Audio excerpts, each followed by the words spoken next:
Good evening, everyone. Welcome back for Nerds of the North. It's time for another Wheel of Time review. Specifically, as you can see here on the screen, there you go, right over there, we have New Spring. This is the prequel part of the series.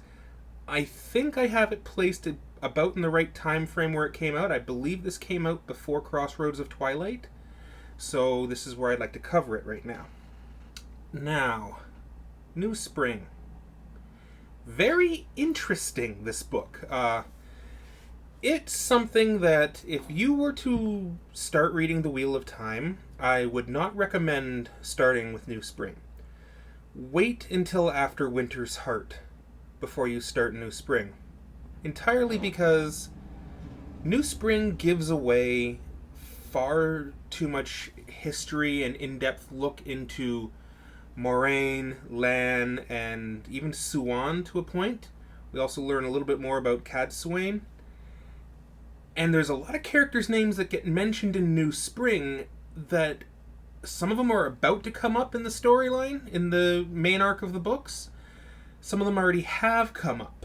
But if you start with New Spring, I don't feel that the storyline's going to be as gripping, because part of what works in the beginning of the series is this mystery behind Moraine and Lan. And New Spring is where Moraine and Lan meet. Now, how this book starts. This book is a fast pace. It's a smaller book, very fast pace. And with what you learn, I gotta say, it covers an absolute ton of story arc. We see that the Aiel recognize Lan as a king, or one man alone, as they call it in the old tongue. The correct terminology is on a line. And they avoid battle with him during the first chapter. Interesting. Next we have Moraine and Siuan, the accepted, I almost said apprentices there, the accepted, standing in watch over the current Amyrlin and the Keeper. And this is while the battle against Tarvalon's walls is going on, the Battle of the Aiel. What men seem to know in the past, and you've heard this terminology used before, men refer to this, who if they fought at this battle, they call it the blood snow, because the snow ran red. That's the best way I can think about it. Now, you hear some teasing and joking about how the one thing that they've always wanted to hear, because they know they think it might be a rumor, or they never know if it's actually going to be around at the time when it happens, but Gitara Moroso, the keeper of the chronicles for the current Amyrlin, is said to have the foretelling. And Moraine just, absent-mindedly wishes that I'd love to be here in their presence once when she has a foretelling. Boy, did she get what she wanted. She's delivering tea to the Keeper when all of a sudden the Keeper shoots straight up in the chair, up basically drawn on her toes and blank-eyed staring forward. He is born again! The dragon takes his first breath on the slopes of Dragonmount. And she goes on and,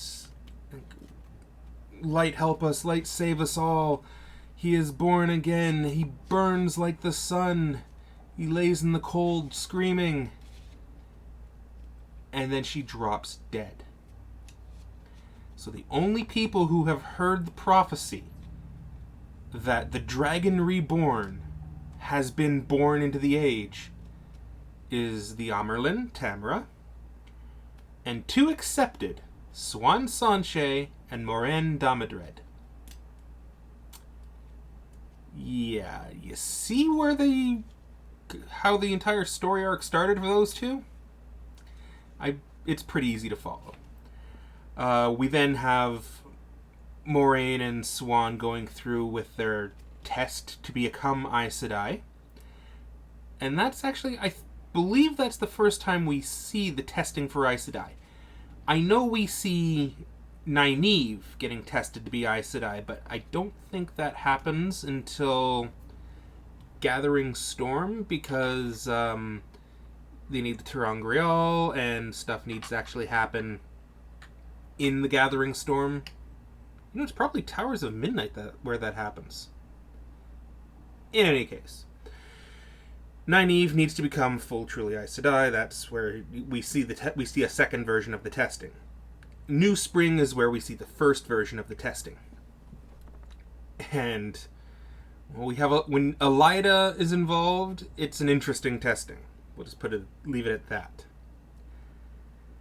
Now, there's a couple of things that it might not automatically clue in when you're reading the series for the first time, and this is why New Spring, I don't recommend starting with it because it tends to spoil a lot. King Laman of Carian. It was his sin that brought the Aiel out of the waste and caused the Aiel War. Laman's sin, Laman's pride also is what it's called. When he decided to cut down Avendal Aldera to make a throne. Well, the Aiel saw that as a crime worthy of death, and they came to exact that revenge. Did you realize that King Laman is uncle to Moraine Damadred?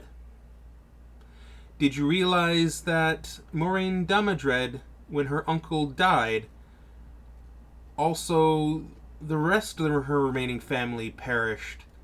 She was in line for the Sun Throne.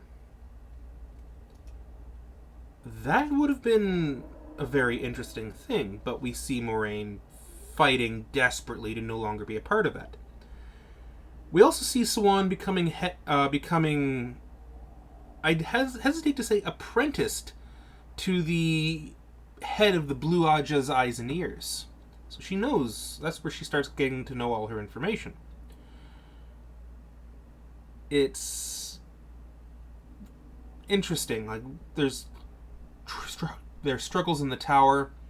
For example, the new Amyrlin dies in her sleep. Or dies in her sleep.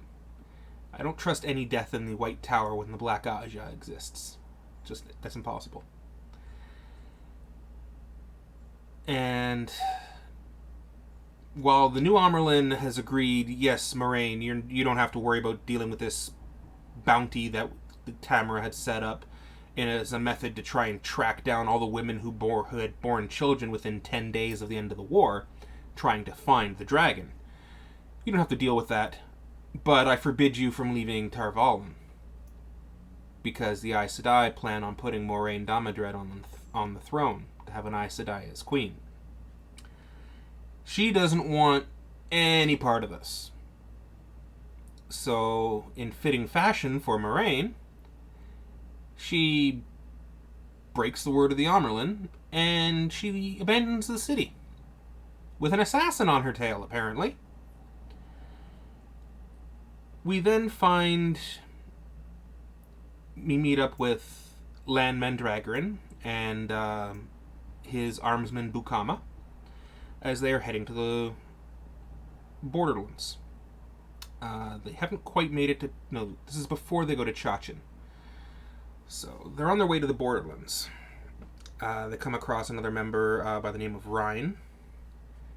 And it's an interesting accompaniment, these three Malkieri going along their way. We learn a little bit more about Lan. Not much, other than the fact that he is brutal in battle. And there has been a battle for him already. 6-on-1. And Lan won. That was quite interesting. Unbeknownst at the time is Moraine is also in this city, trying to hunt down the names of the boy children that she had managed to copy when she was working on the bounty. So she's after trying to hunt down all the children in the area who are on her list, and when she's leaving the city, has a run-in with Cadsuane, but finally manages to escape that and runs from the city, runs away from Cadsuane. She's running away from Cadsuane because Siuan has just met with her. And Siuan has now basically bluntly said the Black Aja exist because the Aes Sedai are lying in the tower. There have been deaths, and the deaths have all been of people who Tamara had entrusted the secret to be her searchers, to hunt down the boy child. Well, Siuan went to try and warn one of them, and she hid in her room at night underneath her bed. She ended up falling asleep underneath the Aes Sedai's bed. Gets up in the morning and leaves. The bed was not slept in. Nothing had changed in the room at all. And that morning at breakfast, it was announced to the tower that the particular Aes Sedai whose room she was waiting in died last night in her sleep. She was found dead in her bed. Bold-faced lie. And Siuan caught it. Because she was there. So now Moraine's seeing Black Aja everywhere. She's terrified of any Aes Sedai. She gets out and leaves onto the road first thing early in the morning. And ahead of her on the highway, she sees 3 Malkieri. Now, traveling as a woman alone, she's a little bit nervous. So she follows them. But Malkieri are not blind. They know that they're being followed. We have a funny encounter where she tries to take Lan's sword away from him so she can talk to him.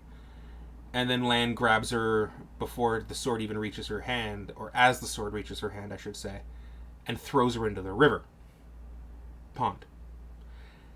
So we get this childish banter between Lan not believing she's an Aes Sedai, because she's also not wearing her ring. And Moraine trying to do anything she possibly can to have him not be a solid stone. She's throwing ants into his bed. She's covering everything with dirt. She's just constantly harassing him. At the same time, there's still assassins after them, because one of them was hired to kill, and his target was supposed to be kill Moraine first. But they hired a Malkieri who was familiar with Lan, and he chose to take Lan out first. And had Moraine not posed a question at just the right time, Lan would have taken an arrow in the neck. Instead, he takes an arrow in the shoulder. This story continues on, and they finally end up making their way to Chachin, where apparently Lan Mandragoran's first love, has declared that he has raised the Golden Crane. So all the Malkieri are flooding into Chachin because their king has just said that they've raised the Golden Crane. While in here, we learn that the prince's youngest son, or one of his youngest sons, is extremely lucky and is said to have Lan's own luck. Because he fell from had a 3-story fall and came away with only bruises, nothing broken. There's also Aes Sedai in the town. Moraine makes it there, trying to find the next boy in the list. And the end of the book happens really, really quickly.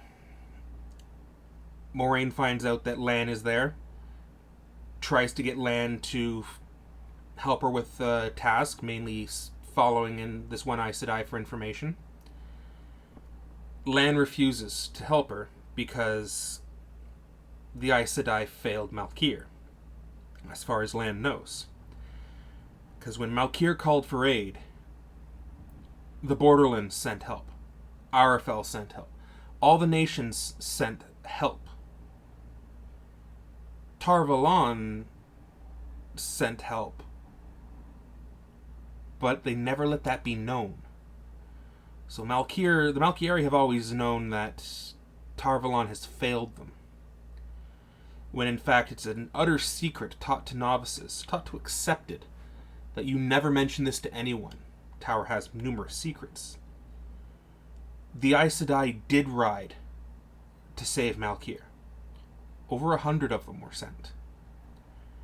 But by the time that they made it to Malkier, Malkier was already lost. And rather than reveal that the Aes Sedai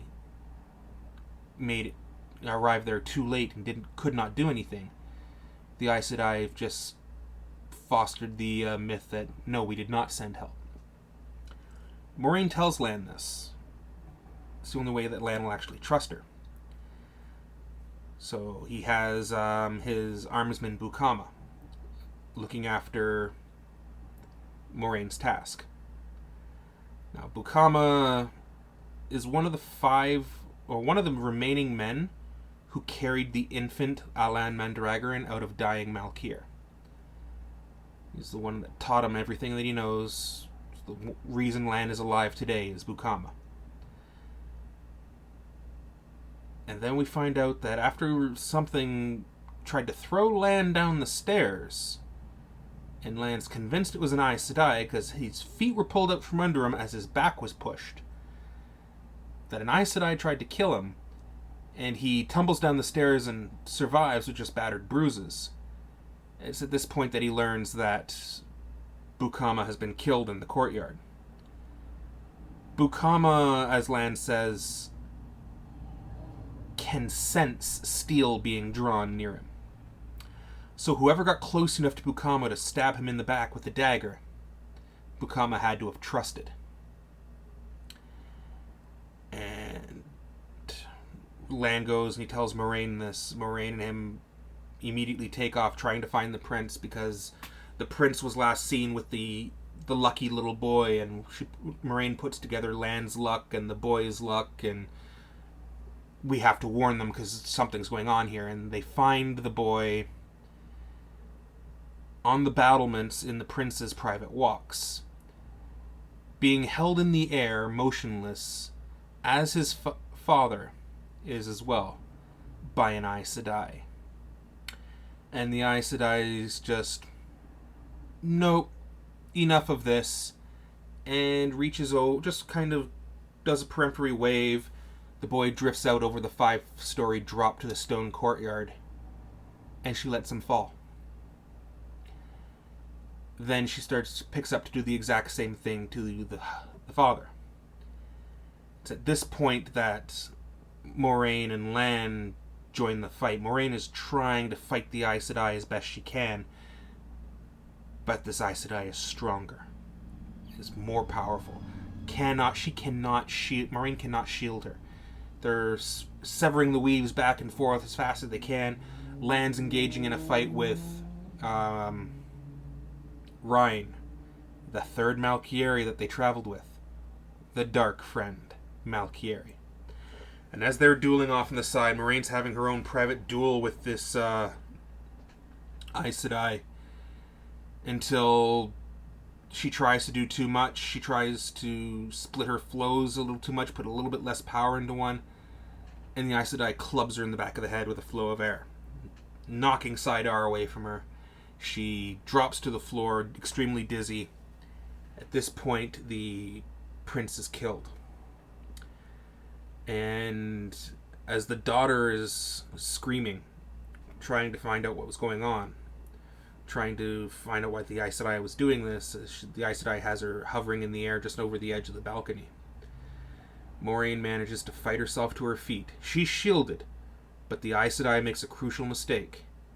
Aes Sedai believes that because Moraine is shielded, she's no longer a threat. Well, Moraine grew up in Carrion, and you needed to be ready with Deus Daemar at all times. And at the last second, she's quite surprised. The Aes Sedai is quite surprised as Moraine drives her belt knife into her back. Struggling, she tries to grab the girl. Gets a hold of the girl's hand.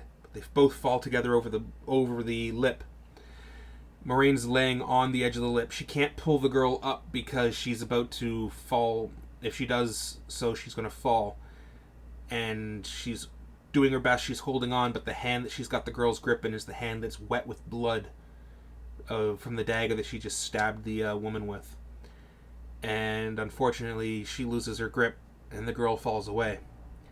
It's at this point that Lan shows back up, turns Moraine away with a line of, "Never watch a death unless you have to." Nothing she could have done. He turns her away from it. The end of the book, we have the mourning going on in the town. We have Moraine leaving, and she encounters Lan, and she requests that Lan be her warder. And Lan knew. The entire book he's saying, you don't trust Aes Sedai, they will hook a string into you. So he's furious. He throws something down into the fire. He's like, I knew it. I have my own war, Aes Sedai. I cannot be drawn into your paths. And this is where Moraine tells him, my war and your war are the same, for I fight the shadow. I am searching for the dragon reborn, the only savior we have. We find him, or the shadow wins. She explains everything, point by point, everything out to Lan. At this point, Lan swears his allegiance to her, and she bonds him as her warder. And they take off to start trying to hunt down the young boy. You see, this is a really important reason why New Spring you should never read New Spring as the first book. A boy born screaming in the snow after a battle. Tam Althor's fever dream in Eye of the World talks about this. So, from the 4th chapter, if you had read New Spring first, from the 4th chapter, you would know that Rand is the Dragon Reborn. And it blows the entire rest of Eye of the World out of the water. Like, the whole build-up and Canny Channel and, I don't know, like, that's all gone. Because you know of the foretelling first. Now, some names that are going to come up. It's actually one of my favorite scenes from... I believe it's Towers of Midnight. Lan is going off, toddling off and doing stuff over there. We will cover this book when we get to it, because I will be perfectly honest. Gathering Storm, Towers of Midnight, and A Memory of Light are my favorite books from the Wheel of Time series. The other books are good. But because everything's being tied together, I don't know exactly what it is, but I will reread those 3 books, the finale of the Wheel of Time, more often than I will go through and reread the beginnings of the series. I do love the beginning of the series. I've just gone through Eye of the World again at work, listening to it on audiobook, and loved it. It was a lot of fun to go back to that point again. But one of the lads that Lan comes across in New Spring, young lad by the name of Bukama. Nope, not Bukama. Sorry. Other B word. Bulin. Young lad by the name of Bulin. You will have heard that name before. And you'll see the name. It says many points in this book series. You'll get a name mentioned to you. And a few books down the line, you'll suddenly realize who that name is. I shouldn't probably put it in this review. I should probably put it in the review for Eye of the World, but I just noticed it actually on my now 4th listen through Eye of the World. So I'm going to throw it in here quickly. By this point in the main story arc, you know who Slayer is.